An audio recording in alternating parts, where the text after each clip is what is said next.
باندې نور مور بل شي تاسو چلو شو من کوشش دارې چې د اسلام دا رڼا او دا ډیوه مړکو او هغه روز درځ پرانا کیږي او خلک اسلام کې داخليږي خلک اسلام قبلي دا څنګه چل روان دی دا څه پوزیشن دی مونږ وایو چې اسلام ډیر نشي او خلک اسلام کې داخليږي نو بل مشوره وشو تاسو کار وکړئ مکې ته خلک راځي د بار ځایونو نه خلک راځي د حج نه دی نو اسنه چې د چا سره ملاقات کې دی به یو پسیزي نو خلک به دین ته راځي نو موږ ته خو پته دلته کې خو څوک ډیر نه راځي او چې تبار خلک د باندې ایمان رانړي نو وای راځي یو نوم پکې نو څه پکې دې ټول کې ناشې دو ولید ابن مغیره مشهور یو وی دی کاهن د تبا دی په کاهنت په کاهن مشهور کو چې ورته سره ډیر کاهنت سره اړي هغه وی ما کاهنت لستره زه په کاهنت پوهیږم تا کاهن نه دی دغه د کاهنت نه خنشته نو څنګه پکې نو بل وای په شاعر به مشهور چې شعرونه جوړي ولید ابن مغیره وای زه شعر او شاعري زه کوم دا زما فن دی دې چې کم کلام وای دا شعر نه دی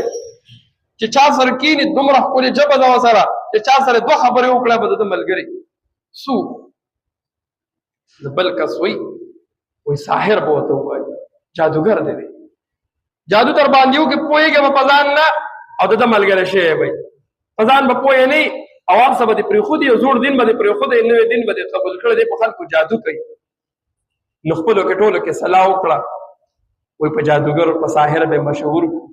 نو ځای په ځای باندې په چوکونو کې خلک ناشته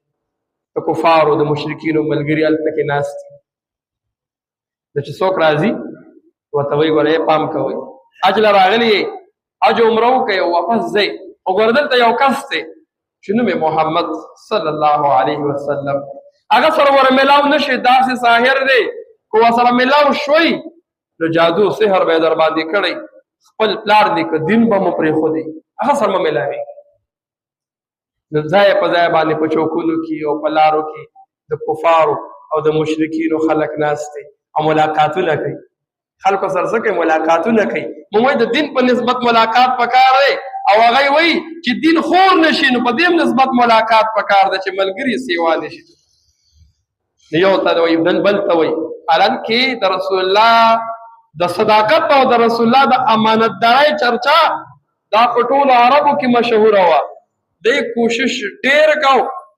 خو خوند یې نه کو اسلام کې خلک داخلېدل رو رو راتلل